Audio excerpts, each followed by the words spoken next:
The snow had come early that year, hard and fast, blanketing the plains in silence so deep it seemed to swallow breath itself. The wind moved through the grass like a warning, its voice sharp as glass against the frozen air. By the time Eli Carter saw the wagon near his north gate, it was already half buried, the mule stiff and glass-eyed, the harness frozen into its hide. He thought, at first, it was only another casualty of the storm, some drifter's cart caught in the wrong place, wrong time. But then he saw the small hand hanging limp over the sideboard. He moved slowly, boots sinking deep in the drift, each step a labor. The cold bit through his coat, but he did not feel it. Not really. The world had gone numb years ago, the day he buried his wife in the same hard soil that now slept under the frost. The wagon door groaned when he pulled it open. Inside, the air was thick with breath and desperation, a tangle of children, pale and still, huddled beneath what rags they had left. And in the center, a woman slumped against the backboard, her skin as white as the snow outside. Eli hesitated only a moment before he climbed up and pulled her into his arms. She was light, far too light. Her hair, damp and tangled, brushed his face as he carried her toward the house. The children stirred then. One little boy, no more than 5, tried to reach after her with trembling fingers. "Ma," he whispered, the word barely a sound. "Come on now," Eli said quietly. "You're all right. I'll take you in." It took near an hour to bring them all inside, the 6 children, each colder than the last. He laid them by the fire, rubbing their hands and feet with rags soaked in warm water. The woman he set in his own bed, covered her with every quilt he owned. Her lips were blue, her pulse weak, but steady enough to fight. He fed the fire until it roared and filled the house with heat and light. For the first time in years, the cabin felt like something more than a tomb. When she woke, it was near dawn. The snow had stopped, and the gray of morning crept through the cracks in the shutters. Her eyes fluttered open green, though dulled by exhaustion, and she tried to sit up, startled by the unfamiliar ceiling. "Easy," Eli said from the chair by the stove. He had been there all night, watching the rise and fall of her breath. "You're safe now." Her voice came rough. "The children? They're fine, sleepin' by the fire. You've been near froze through." She closed her eyes again, the relief trembling through her body. For a moment, neither spoke. The silence between them was thick, heavy as snow on a roof. When she could finally speak, she told him her name was Clara Bennett. They had been traveling west from Abilene, chasing some promise her late husband once believed in a letter from a cousin who had land out by the foothills, though she never found the place. He had died on the trail 3 weeks past. Fever took him quick. She kept going because there was nowhere else to go. Eli listened without interrupting. He did not ask about the man or the land. He had known enough dead dreams in his life to recognize one when he heard it. That night, after the children ate and fell asleep again, Clara sat by the fire, her hands wrapped around a mug of broth. The color had begun to return to her face. "I don't know how to thank you," she said softly. Eli shook his head. "Ain't nothing to thank. You'd do the same if it were me and mine." Her eyes lifted to his, searching. "And is there yours?" He looked away, the question cutting deeper than she could have known. "There was," he said after a while. "Once." Outside, the wind shifted again, pushing snow against the window panes. The firelight flickered over their faces, casting long shadows on the wall, 2 strangers bound by circumstance, by loss, by something neither yet understood. When the youngest child stirred in his sleep, Clara went to him, tucking the quilt tighter around his shoulders. Eli watched her move, saw the gentleness in her hands, the exhaustion in her posture. Something in him stirred a faint, dangerous warmth he had long buried. He rose, took another log for the fire, and said quietly, "You can stay till the thaw. The storm will pass, and then we'll see what's next." Clara nodded, but the look in her eyes said she already knew.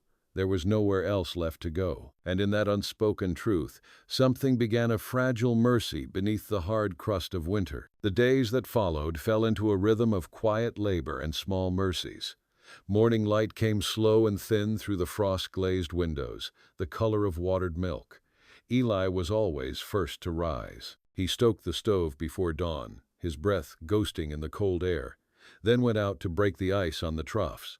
When he came back in, the smell of cornmeal and wood smoke filled the cabin. Clara would already be up, hair pinned loosely, sleeves rolled to her elbows, tending to the children with a steadiness that reminded him of something long lost, a home that had not been built on silence. The snow began to ease, but the world outside stayed hard.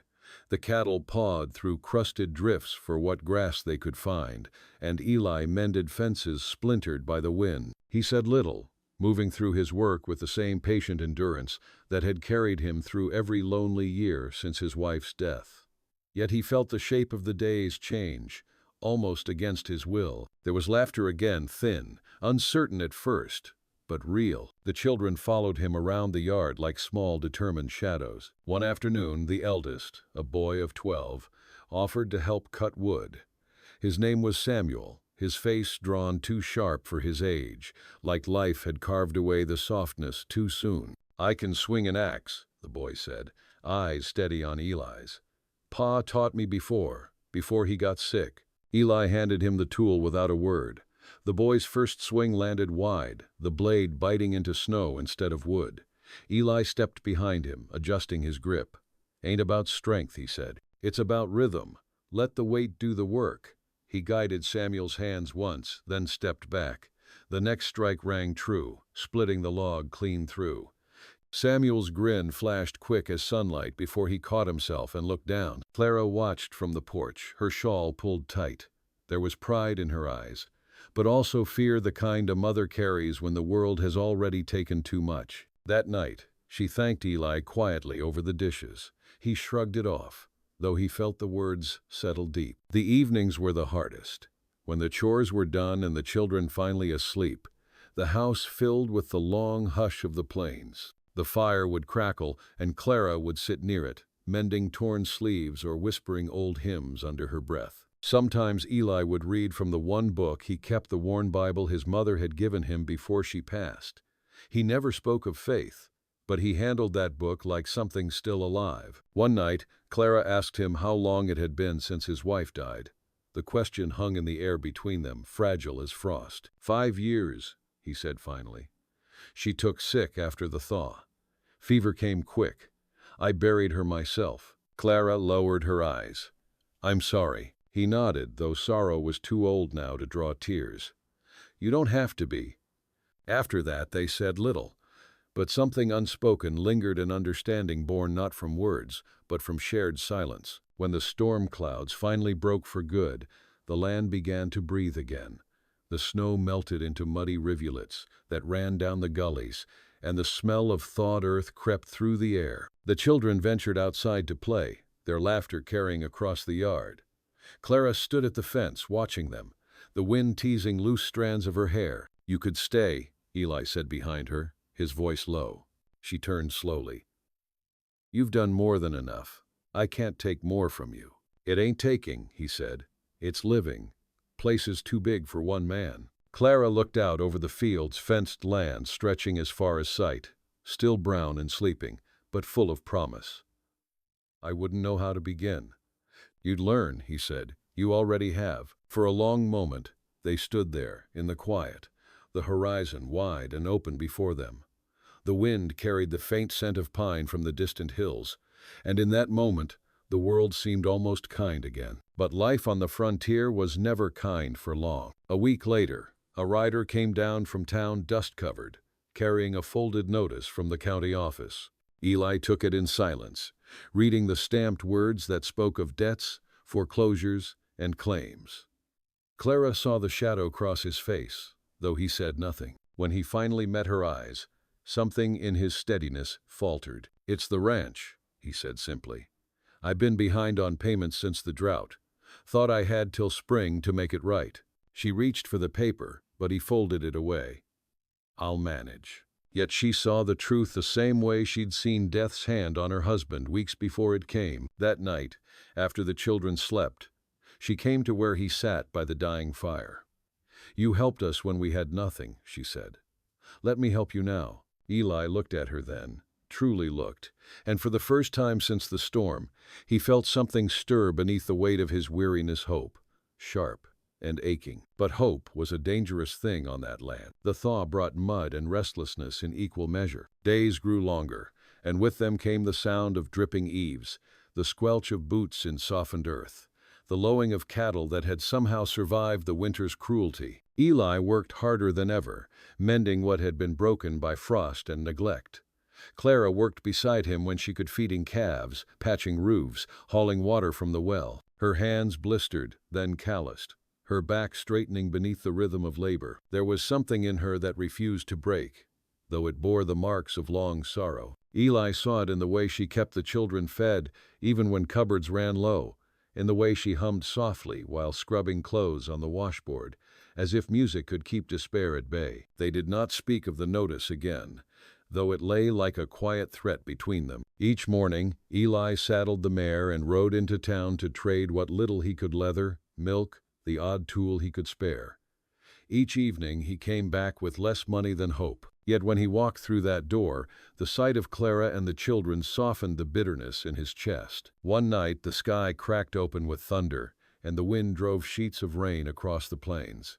Eli found Clara outside, pulling wet laundry from the line, her hair soaked and plastered against her neck. He stepped toward her, meaning to scold, but the words caught somewhere between his throat and heart. The sight of her barefoot, laughing quietly at her own futility as the wind tore the linens from her hands, hit him with a force he did not expect. "Leave it," he said finally, his voice rough. "Ain't no sense fighting a storm." She smiled at him through the rain, a small, tired thing that carried more grace than beauty.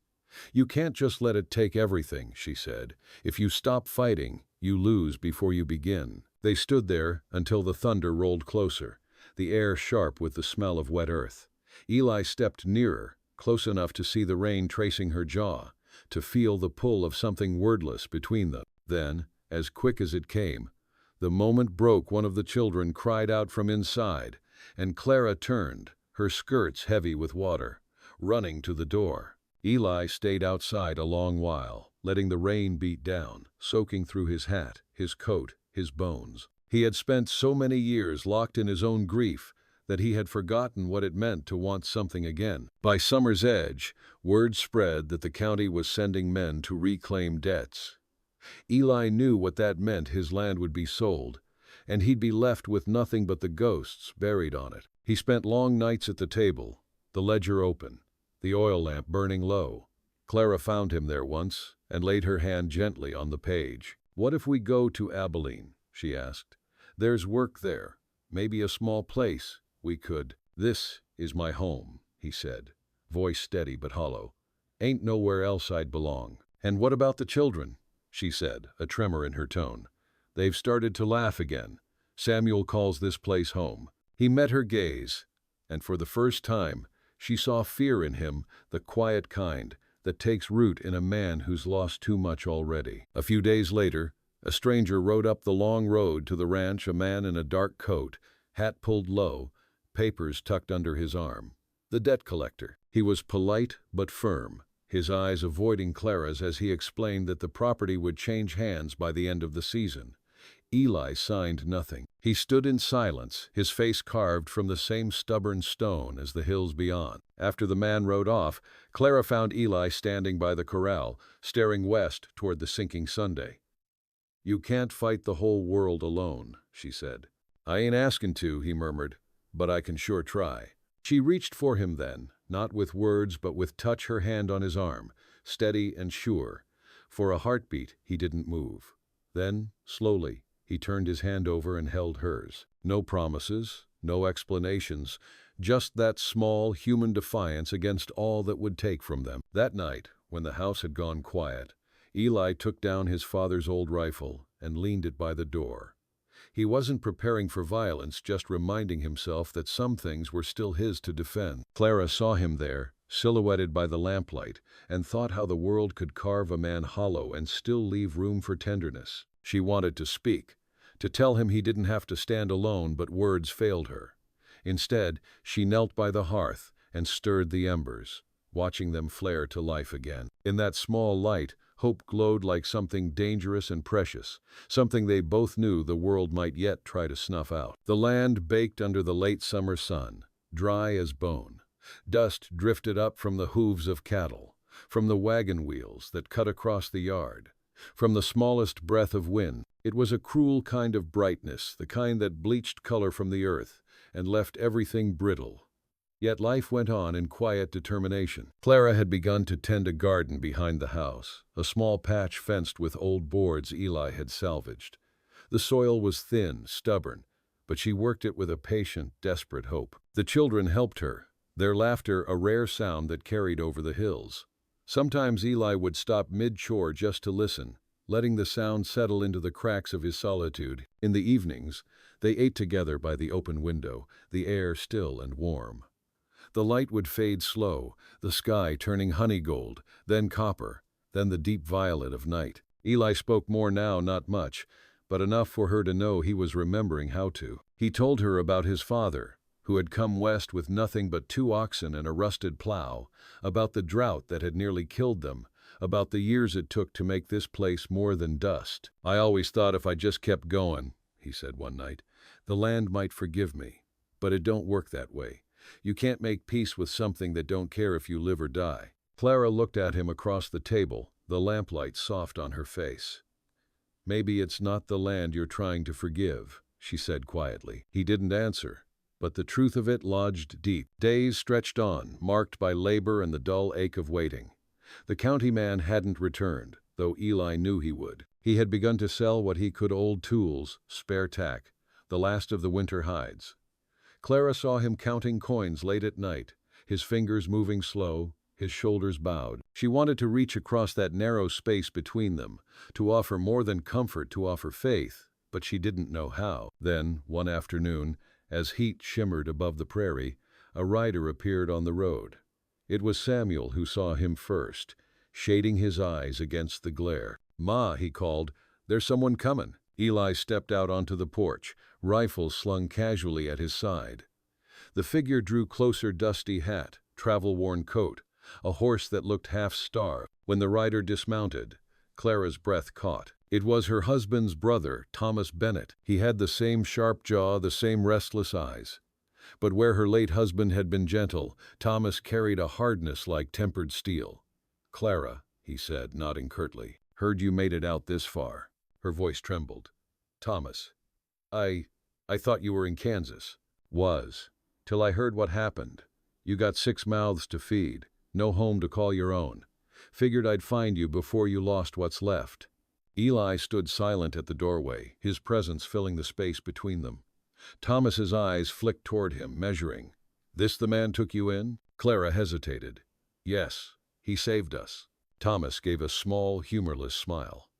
"Then I reckon my thanks. But I didn't ride all this way to let my brother's widow live on charity." Something in Eli bristled. "Ain't charity," he said, his tone even but cold. "She pulls her weight, more than most." Thomas stepped closer. "Maybe, but she's still my kin, and my brother's blood's in them young ones. They belong with me now." The air went still. Even the wind seemed to hold its breath. Clara's hands clenched around her apron. "Thomas," she said, voice trembling, "the children barely survived the journey. We've made a life here." "A life?" he cut in. "On borrowed ground?" His gaze slid to Eli, then back to her. "You think this man can save you when the bank comes calling?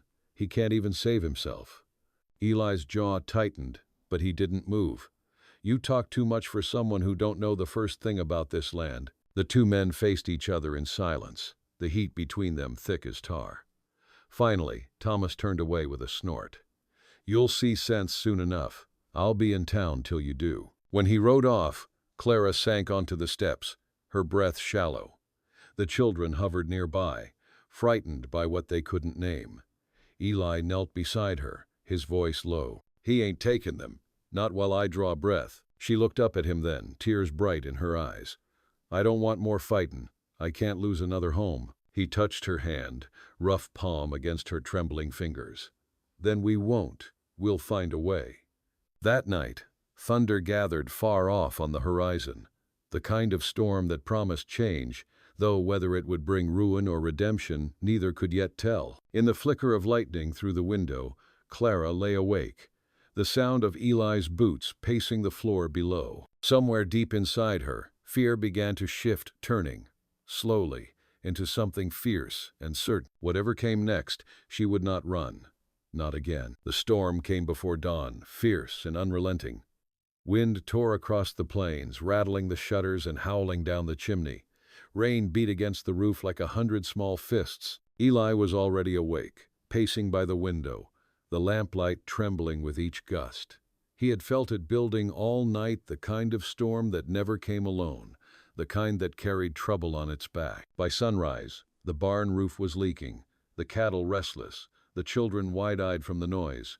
Clara kept them close, her voice steady even as fear flickered in her eyes. Eli went out into the downpour to secure the gate, his coat soaked through within moments. When he came back in, dripping and breathless, she met him at the door with a towel, scolding him under her breath, though her hands shook as she reached for him. "Could have waited," she murmured. He shook his head.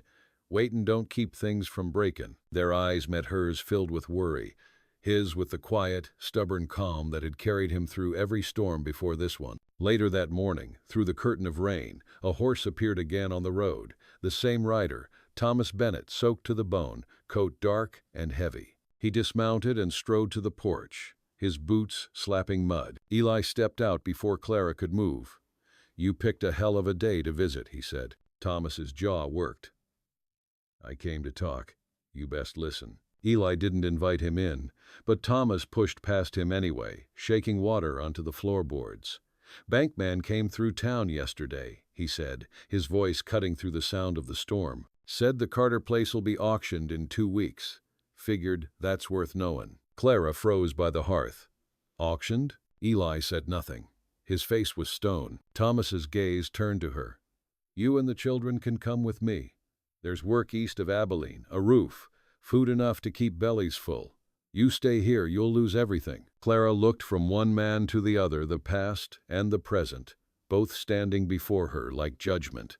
The fire hissed as rain dripped through the chimney. Eli finally spoke.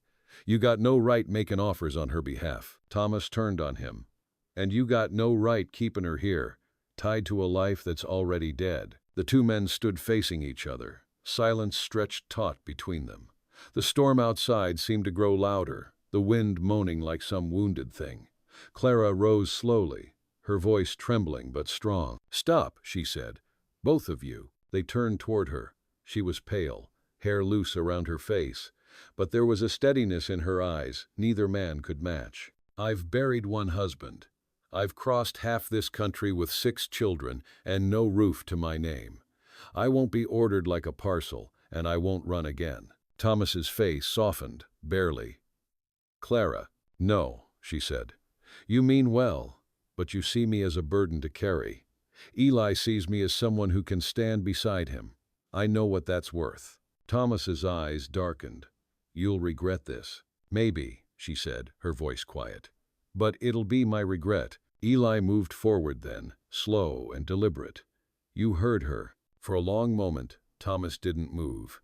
Then he exhaled, sharp and bitter, and turned for the door. "When the bank comes, don't say I didn't warn you." He rode off into the rain without another word. When the sound of hooves faded, Clara sank into a chair, her hands trembling in her lap. Eli crouched beside her, his voice low. "You didn't owe me that." She looked at him, eyes wet. "I didn't do it for you. I did it because I'm done lettin' fear decide my life."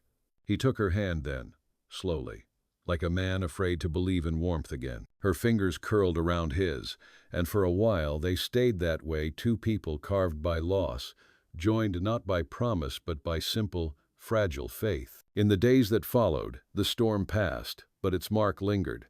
The yard was torn, the barn roof sagging, the fields half flooded, yet something had shifted. The children helped mend fences.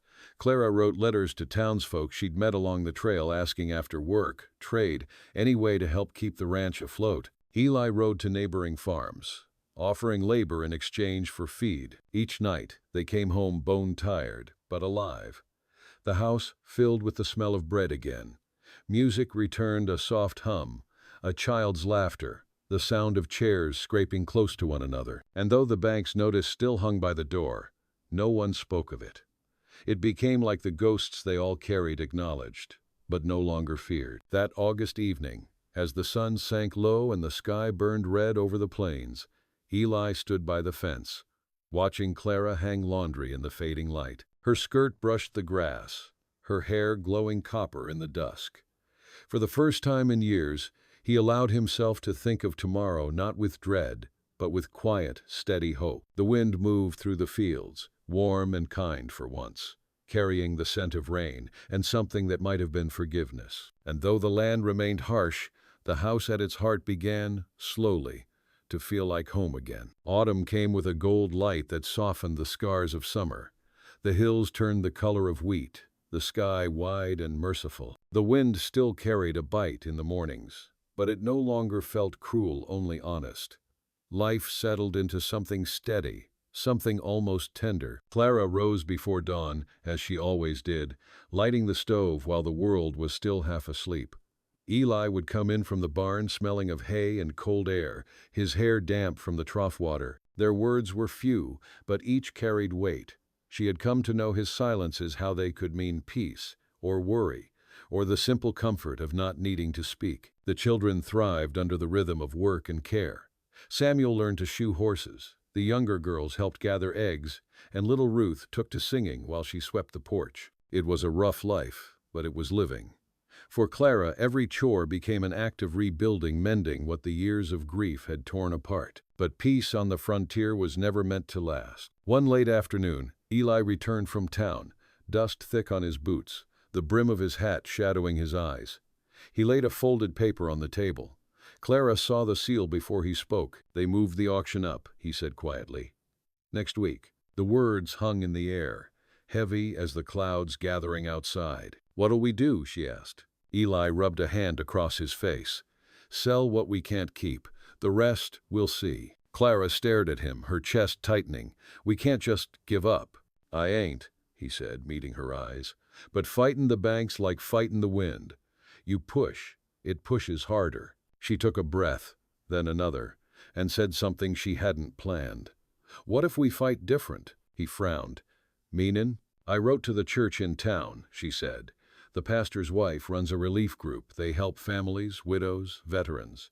They might send someone. Maybe they can help with the debt." Eli stared at her, then gave a slow shake of his head. "You shouldn't have done that." "Why not?" "Because I don't want charity," he said, his voice sharp but tired. "This land's been paid for in sweat. I'll not take pity money to keep it." Her temper flared. "And I won't watch it all burn because of pride. You think I care where the help comes from so long as it keeps the children fed?" He turned away, the muscle in his jaw tight. The silence between them stretched, brittle and cold. That night, they slept apart for the first time since the thaw, she with the children, he on the floor by the hearth. The fire burned low, throwing long shadows on the walls. Clara lay awake listening to the wind and the slow, steady sound of Eli's breathing. She thought of all the miles that had brought her here, all the loss and grace tangled together, and wondered if love could survive such stubbornness. Morning broke gray and heavy. Neither spoke much through breakfast, but just as Eli reached for his hat to go out, a wagon appeared at the end of the road, 2 horses pulling a load of supplies, a woman in a bonnet sitting upright on the seat. Clara stepped outside, heart pounding. It was the pastor's wife, Mrs. Wilkes, a sturdy woman with kind eyes and no patience for nonsense. She climbed down and handed Clara a letter sealed with the church's mark. "Got your message," she said. "We're starting a cooperative, families working land together, sharing costs and profits.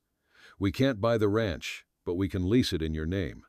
The banks agreed to delay the sale if you sign on." Eli had come out by then, his expression unreadable. "What's the catch?" "No catch," Mrs. Wilkes said. "Just work. You keep your home, pay a fair share each season. We help each other. It's what neighbors are for." Eli looked at Clara, and in his eyes, she saw the war between pride and mercy. Finally, he nodded once. "All right." That night, after Mrs. Wilkes left, Clara stood by the door watching the sky deepen to indigo. Eli came to her side, quiet as always. "You were right," he said. She turned to him, surprised. "About what?" "Fightin' different." He gave a faint smile, small but real. "Guess I forgot a man don't have to stand alone." Her voice softened. "No one should." He reached out then, slow and hesitant, brushing his fingers against hers. The touch was brief, almost unsure, but it carried more truth than 1,000 promises. They stood together on the porch, watching the last light fade behind the hills. The air smelled of harvest and coming frost. In the distance, Samuel's laughter echoed faintly, and for the first time in months, the sound didn't ache. Eli's hand found hers again, firmer this time. "Whatever comes," he said, "we'll see it through." Clara nodded, her voice barely a whisper. Together, the wind stirred the fields, setting the tall grass to motion like waves on a quiet sea.